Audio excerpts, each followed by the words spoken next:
Appreciate you all coming to talk about Dodd-Frank for a little bit. I do appreciate Cato putting on these forums like they do so often here. Appreciate the fact of being on a panel on similar people with defending of liberty as Cato does, so I appreciate that.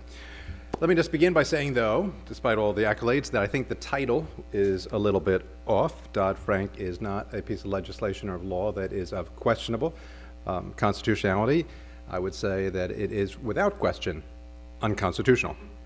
And for that reason, I say I opposed Dodd-Frank when it came through the House for a vote, not simply because it was a bad bill that was done in a less than efficient manner, that we could have done it more efficiently and such, but basically because it was unconstitutional. And those are really two very different things, to say that I'm voting against something because I think it's just not done well versus voting against something because it is unconstitutional. It is one thing to oppose a bill to say, well, I think I am smarter than the other side or have more wisdom than they do, but it's entirely another thing to oppose a law because it basically violates the very principles upon which this country was founded and upon the founding fathers' documents, i.e. the Constitution. As this audience knows, I believe that our Constitution establishes a government basically of restraint. It enumerates a series of few and defined powers. It defines those powers and responsibilities among three branches of government, and in doing so, it basically establishes a system of checks and balances, in which basically if one branch becomes overly ambitious, it is then countered by countervailing balances from one or two of the other branches. But rather than establish a regulatory regime that is consistent with those constitutional principles, Dodd-Frank then is the great exception to the Constitution. Dodd-Frank that does so by doing what? By creating not just one, but two agencies that are granted basically unlimited power to define and pass rules to regulate every conceivable financial transaction, and does so without being accountable to anyone. These two agencies, of course, are CFPB, Consumer Financial Protection Bureau, and FSOC, the Financial Stability Oversight Council. And they basically are effectively the judge, the jury, and you could also say the executioner of the institutions they deal with and the American economy as well. So what I'm going to do right now in the next few minutes is to argue that the manner in which these agencies operate are without question in violation of the Constitution.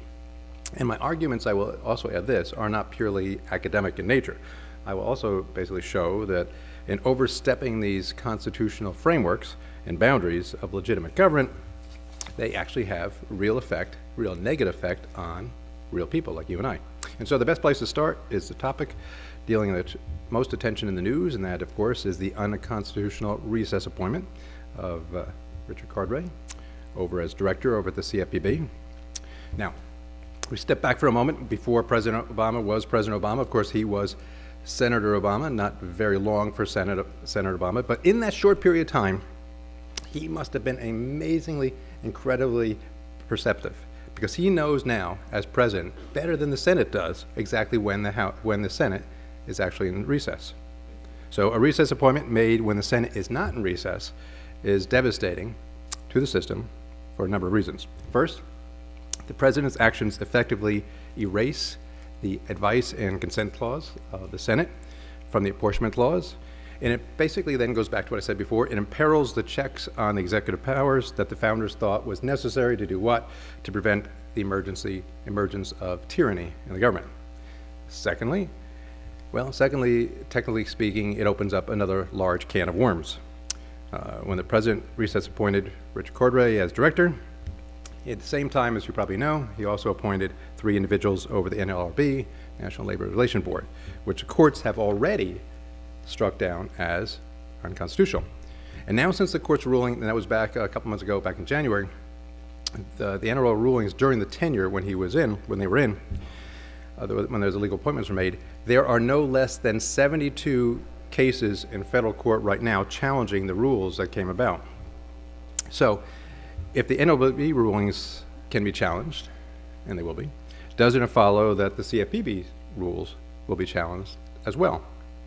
And if they are, and they probably will be, won't this have huge, huge implications for all of us? For example, If the CFPB adopts a qualified mortgage rule, or is commonly known as QM, this rule basically effectively defines for all of us what a proper or qualified mortgage is in the country that you may get for a new house that you buy. So it defines the terms of those loans for all of us. So we have a potential situation here now, right? If that is challenged, and if we find that Mr. Cordray was illegally, unconstitutionally appointed, and now sits there as an illegitimate head of CFPB, what happens to all of the rules? If that happens, it is only a matter of time before the QM will be challenged. And if that happens, what will happen? You will have effectively chaos in the housing mortgage market situation. Uncertainty, which we have already, which is what we're trying to undo, will just be exacerbated for any potential new homeowner going to the bank and trying to get a loan. But let's take, for example, let's be optimistic. Let's assume for a moment and pretend that the CFPB director was appointed in a constitutional manner. Maybe the Senate confirms his nomination. Even if that is the case, I would suggest that the CFPB is still an unconstitutional monster.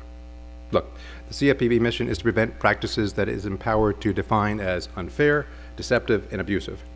And with the limitless grant of authority, there are no checks, if you will, placed on them. Secondly, it is well known that the CFPB nullifies Congress's greatest power as part of a check on the executive. And you're all asking yourself, what is that great power? The power of the purse. It was James Madison who called the power of the purse and the powers that Congress has the most complete and effective weapon we have. Now, Dodd-Frank basically disarms that weapon by funding the CFPB. How? Through the Federal Reserve. They simply have to ask for the money, and the Federal Reserve gives it. It does not go through the regular appropriation process in Congress. Add all that, and there's even more problems. The CFPB director is exempt from executive branch oversight. While the director is appointed by the president for a 5-year term, he can stay on there basically indefinitely if no successor is confirmed in the Senate.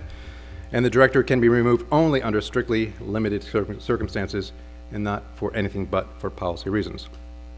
So you take all that, you take the fact that CFPB is headed by a singular regulator with unlimited power, is not accountable to the legislative or the judicial branch, and cannot be removed until the Senate confirms someone else.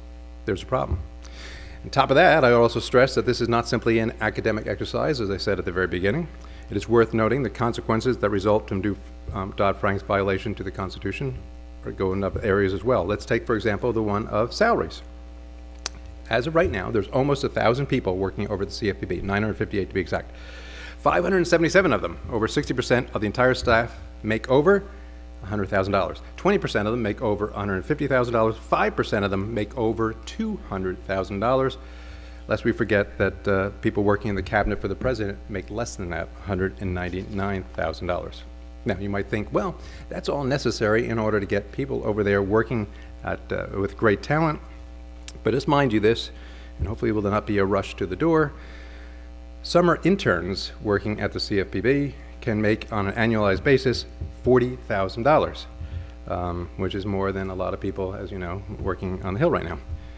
But really, when you stand back, you think, should this surprise any of us? When you give an agency immense powers to achieve an all-encompassing mandate with no one basically watching over them, where there are no consequences for the actions, the CFPB clearly feels justified in doing what we might here think is outrageous.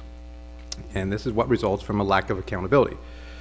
And if that frightens you at all, there's more, as I say on late night TV. Title I of Dodd-Frank creates the FSOC, which is charged with acting as a systemic regulator, preventing too big to fail, and of course they will prevent all future bank failures in this country. With a mandate such as this, the power of the FSOC cannot be overstated. See, the FSOC has the statutory ability to promulgate its own rules and regulations, as well as the authority to decide which non-bank financial institutions would be subject basically to them going out and seizing them. Additionally, FSOC is empowered with the ability to control the activities of any financial institution simply by a 2/3 vote of its board. Now, if that sounds unconstitutional to anyone in the room, you are not alone. It must have sounded unconstitutional to the drafters, the people who wrote the bill, because when they wrote it, The way they wrote it was they said the court would not be authorized to review the rules on which the FSOC interprets their Dodd-Frank going forward. So we knew all along that Congress had to do to enact unconstitutional law was difficult. Now we know the easy way to do it. Just pass a bill and say in the bill that the courts cannot rule it unconstitutional, and there you have it. It took us 225 years how to figure it out. Dodd-Frank made us be able to get beyond the Constitution just by sticking it in legislation. Fortunately, we all know in this room, because you're pretty smart people, that's not exactly how the Constitution works. You have Article 3 of the Constitution basically guarantees what? The independence of the judiciary. And as they say on late night TV, if that's not bad enough, there's even more. Title 2 of Dodd-Frank deals with orderly liquidation authority. Under this title, the government can decide if a financial company is in danger of default, and if that company's failure poses a threat to the financial stability of the U.S. economy. So those are the two-pronged tests. If the Treasury Department decides yes to 1 and 2, then the Treasury basically, and the FSOC, can basically replace the current law that we've known for a couple hundred years, basically the bankruptcy law, and puts the whole institution into where? Receivership.